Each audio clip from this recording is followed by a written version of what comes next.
So, good morning everyone. We are the Grade 10 reporters in science, and we are here to discuss you about weather elements and forecasting. So here is our learning objectives. Identify the 7 basic elements of weather. Observe and record daily weather using simple tools, and understand how weather affects human activities and the environment.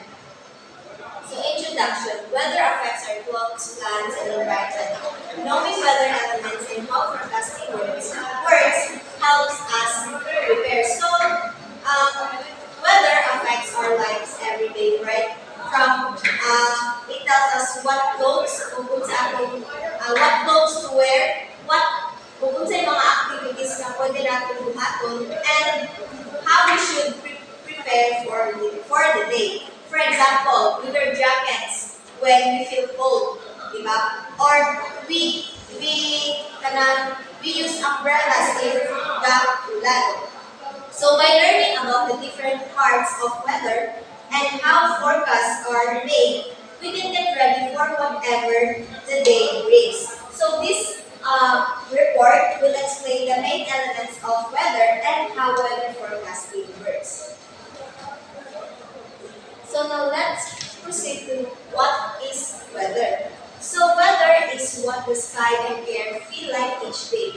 It can be sunny, rainy, windy, cloudy, hot, or cold. So weather is what is happening in the atmosphere around us at any given time or and place. To describe and understand the weather, we look at different parts of it, and that's what we call the weather elements. Each one tells us something important about what's going on sa air, and together they help us predict what the weather will be like. So here are the main elements.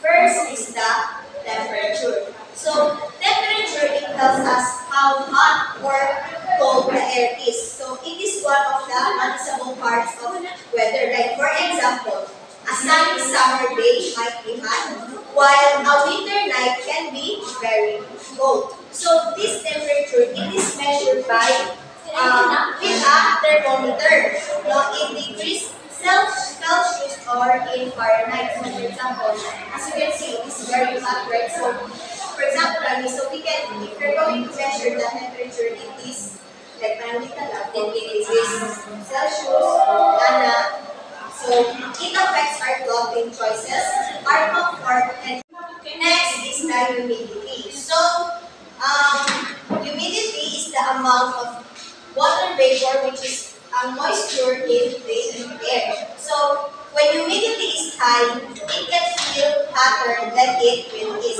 and the air may feel sticky or heavy. So when humidity is high, there is a lack of moisture in the air. So this makes it feel hotter than the actual temperature. Why? Because when we sweat, our bodies try to cool down by letting the sweat evaporate.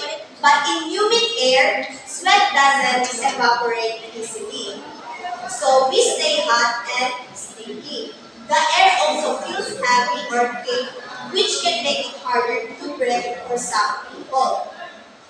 Pero pag ang humidity is low, the air feels dry. So when humidity is low, there is very little moisture lang in the air. So the air feels dry and cooler. So in this sa case ani, the sweat evaporates quickly, unlike if humidity is high, which helps cool us down. But very dry air can make our skin, lips, and throat feel dry or irritated. And then humidity is measured by a hygrometer and expressed as a percentage. So 100% means na ang air is full of moisture sa taas. Humidity plays a big role in forming clouds, rain, and storm. Now let's proceed to the third element, which is wind. So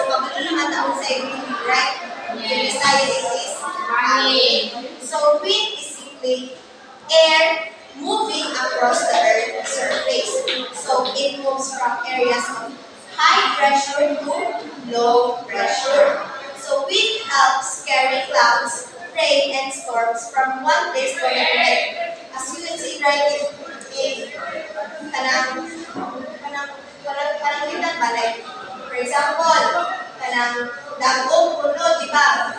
May mga tangang kay dagong, pero pagtugay na is wala. So, ang wind is, help siya nga i-carry niya ang clouds or rain paingon sa lain nga lugar. So, muna siya yung wind. And wind speed. Wind speed is measured with an anemometer, and wind direction is measured with a wind vane. Wind can be gentle like a breeze or storm like a storm. So, unsa man ang breeze? So, if ang wind is breeze, so, once siya like, pagwan sa hangin or sa punuan. So, if strong like a storm mo, kanang mupali na yung ato. And then, the fourth element is precipitation. So, rain, snow, sleet, hail, measured by a rain gauge and vital for the environment. So, precipitation is any water that falls from the sky to the ground. So, it includes na like rain, snow, sleet, and hail. So, it is very important because it gives water to the plants, animals, and people. So measured using a rain gauge for rain and observed directly for other types like snow. So precipitation also affects farming, water supply, and daily activity. So, for example, sa farming, it can affect farming because if more rain is sila man kada lahat na para mo tubo ng mga farm. And then water supply and the daily activities. So, fifth is the air pressure. Force of air on Earth's surface measured by a barometer. High pressure equals to fair weather. So, air pressure is the weight of the air pushing down on the Earth's surface. It changes depending on the weather and altitude or the height above sea level. So, measured with a barometer. So, in order for you to measure the air pressure, you use the barometer. High pressure usually means if high pressure ang air, it means that clear and sunny weather. Pag low pressure often brings cloudy skies, rain, or storms. Changes in air pressure help meteorologists predict changes in weather. So, the sixth element is the cloud cover. Amount of sky covered by clouds observed visually or by satellite. So, cloud cover tells us how much of the sky is covered by clouds. So, clouds come in many shapes and sizes, and different kinds of clouds tell us different things. So, we talked about clouds naman, right? Like types of clouds. We have the cumulus, cumulonimbus, so, for example, fluffy white clouds usually mean fair weather. So, clouds, the dark thick clouds often mean rain or storms are coming. So, as we can see, if dark ang clouds, kanang medyo kulimlim or nip-nip, that means nakatara siyang rain or storms are coming. Cloud cover is observed by looking at the sky or using satellite images. Cloud types are an important tool in weather forecasting. So we will talk about that later. And the last one is the sunshine. So amount of sunlight received, measured by solar sensors and helps with plant growth. So sunshine is the amount of sunlight that reaches the ground. It warms the earth, helps plants make food through photosynthesis, and affects the temperature. So, sunshine, it is measured using a sunshine recorder, or solar sensors. So the amount of sunshine can vary based on the season, time of day, and cloud cover. So muna siya the seven elements of weather. So do you have questions, Alana? Yeah.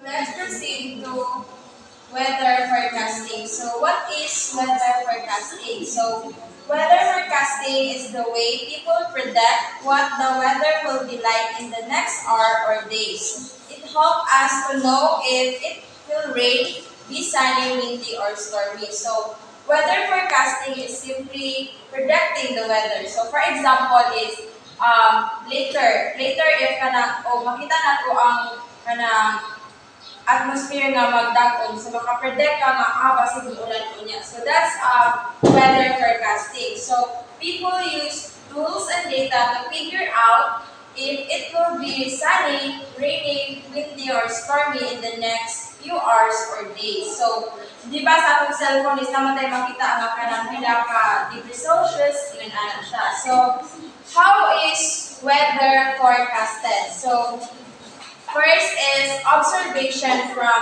instruments and satellites. So scientists use instruments and satellites to watch the weather. So ang gigamit sa mga scientists is they use satellites to watch the weather. And then second is data collection and computer analysis. Of course, dapat naatay ka ng data collection para mas ma-make sure na to. They gather all this information and use computers to analyze it. So, before na nila i-broadcast, ano ba na nila mag-i-analyze, mag-gather mga information. So, the next is simulation using prediction model. So, example, ana sa mga computer programs, they use computer to